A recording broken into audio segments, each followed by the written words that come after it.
Bab salat berjemaah. Hadis ke 118. An Abi Hurairah radhiyallahu anhu qala Rasulullah sallallahu alaihi wasallam laqad hamamtu an amura fityati fayajma'u huzaman min hatabin summa atiya qauman yusalluna fi buyutihim laysat bihim illah fa uharriqaha alaihim. Rawahu Abu Daud bab at-tashdid fi tarkil jamaah. Sayyidina Abu Hurairah radhiyallahu anhu meriwayatkan bahawa Rasulullah sallallahu alaihi wasallam bersabda, saya ingin sekali menyuruh pemuda-pemuda mengumpulkan kayu-kayu api. Kemudian saya pergi kepada orang-orang yang bersalat di rumah-rumah mereka tanpa sebarang keuzuran. Lalu membakar rumah-rumah mereka bersama mereka sekali. Abu Daud. An Abi Hurairah radhiyallahu anhu qala Rasulullah sallallahu alaihi wasallam man tawadda'a fa ahsana al-wudu'a summa atal jum'ah fastama'a wa ansat ghufira lahu ma bainahu wa bainal jum'ah wa ziyadatu salasati ayyam wa man massal hasa faqad lagha. Rawahu Muslim fadlu man istama'a wa ansat fil khutbah.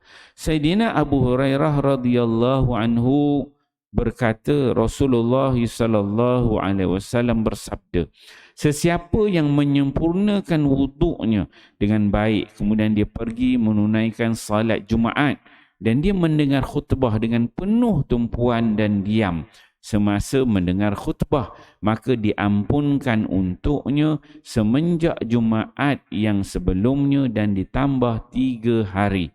Sementara sesiapa yang menyentuh, yakni bermain-main akan anak-anak batu atau bermain-main dengan jari-jarinya atau tika, kain dan sebagainya semasa khutbah, maka dia telah melakukan perbuatan sia-sia dan kerana itu dia tidak mendapat pahala solat Jumaat yang khusus itu. Riwayat Muslim. Alhamdulillah tuan-tuan mulia, pagi ini kita membaca 2 hadis Nabi sallallahu alaihi wasallam. Hadis di bawah tajuk solat, solat berjemaah.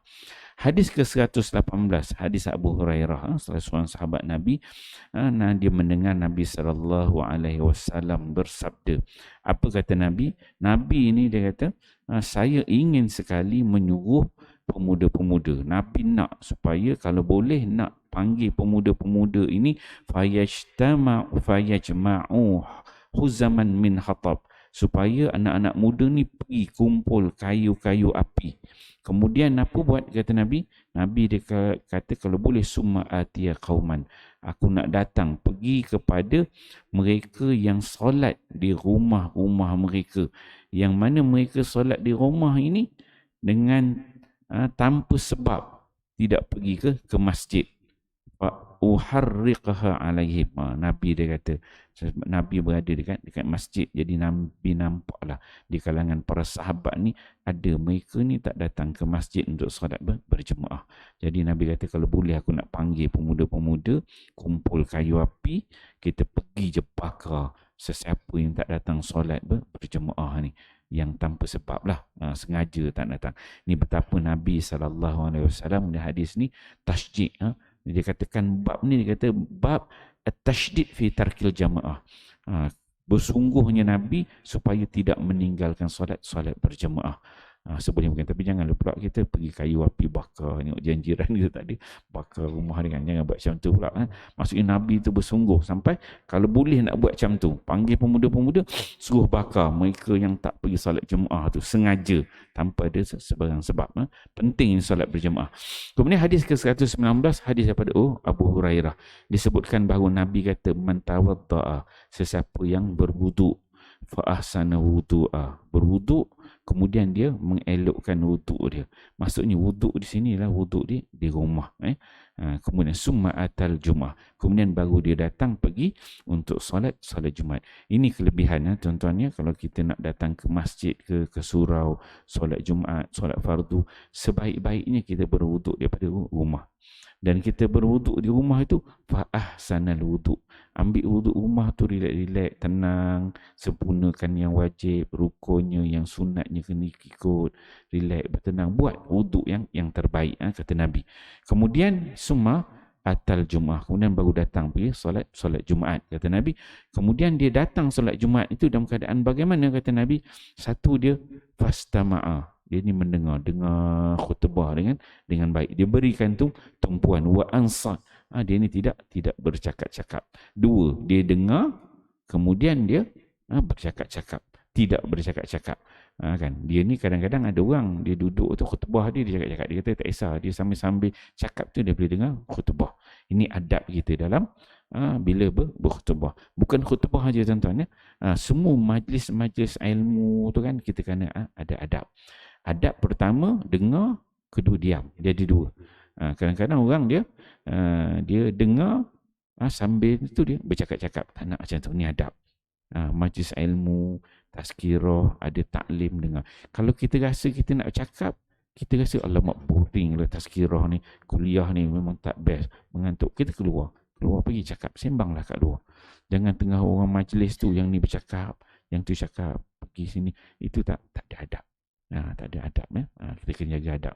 Cakap pula bukan slow-slow tu, bercakap suara dia lagi kuat daripada suara ustaz tu kat depan kan. Ni lagi penyakit ada macam tu. Bukan orang sini lah, orang jauh lah. Ini dekat Mongolia sana kan. Kat Mongolia, bukan orang sini kan. Orang tengah tazkirah sini, dia kat sana macam buka satu tazkirah lain pula kan. Astagfirullah. Berlaku sebenarnya. Berlaku. Jadi kita jaga adab. Kalau kita rasa tak selesa nak cakap, kita keluar lah, kita sembang. Tak ada... kita tidak dipaksa duduk untuk mendengar tazkirah kan. Kan, kalau budak sekolah lain lah, dia memang kena wajib datang sekolah kan. Kita masjid, kuliah ni tak ada siapa dia, wajib kena duduk. Rasa tak selesa, keluar sembang kan. Kalau telefon ke kan, tiba-tiba tengah-tengah kita duduk ni ada orang telefon, ambil telefon, keluar. Orang nampak kita pangkat dia telefon. Nabi dia ajar, Nabi dia ajar, kalau kita ni ada, kalau dalam solat pun tiba-tiba kita katakan terkentut ke terbatal ke kan, kita kena ada adab, kita angkat tangan. Ada adab yang diajarkan menunjukkan kita ni ada keuzuran. Itu dalam solat. Dan solat kita nak keluar supaya orang tahu, contohnya kita berada saf kat depan, kita nak keluar ke belakang kan, ada adab yang Nabi tunjuk, angkat tangan, menunjukkan sesuatu, kita tutup mulut, ada sesuatu tanda yang menunjukkan kita ni uzur. Contohnya kita majlis, tiba-tiba ada orang call, alamak penting, dah lah aku duduk kat depan lah tu kan, alamak nak keluar segan, tak, kita ambil handphone buat angkat itu semua. Jadi orang nampak, oh dia ni ada orang call, itu adab kan. Jadi orang tak ada tengok tiba-tiba, kadang-kadang kita ni majlis kita duduk kat depan, tiba-tiba zap kita keluar.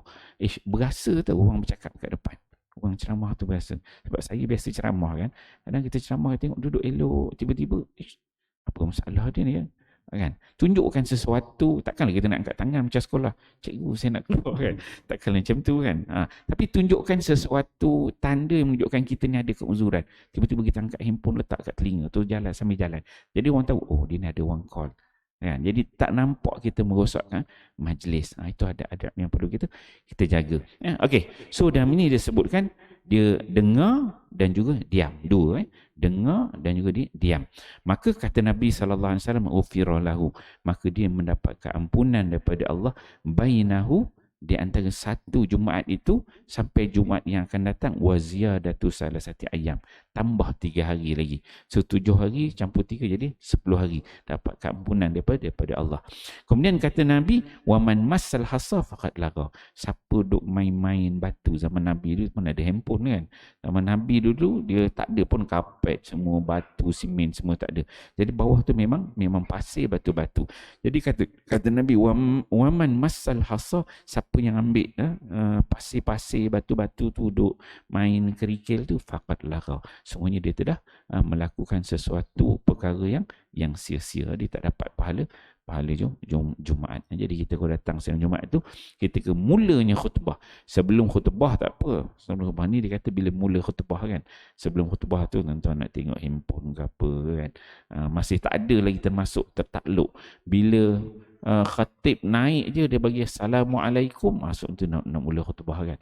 Handphone tutup, buat silent, semua mode kan, dia fokus kepada apa yang nak sampaikan. InsyaAllah tuan-tuan mulia, kita fahami hadis ini, amal dan sampaikan. Wallahu a'lam. Subhanallah. Ma'asim. Illallazina amanu sallallahu ala Muhammad sallallahu alaihi wasallam sallallahu ala Muhammad sallallahu alaihi wasallam. Ya Nabi salam alaika, Ya Rasul salam alaika, Ya Habib salam alaika, sallallahu alaika, sallallahu ala Muhammad sallallahu alaihi wasallam sallallahu ala Muhammad sallallahu alaihi wasallam.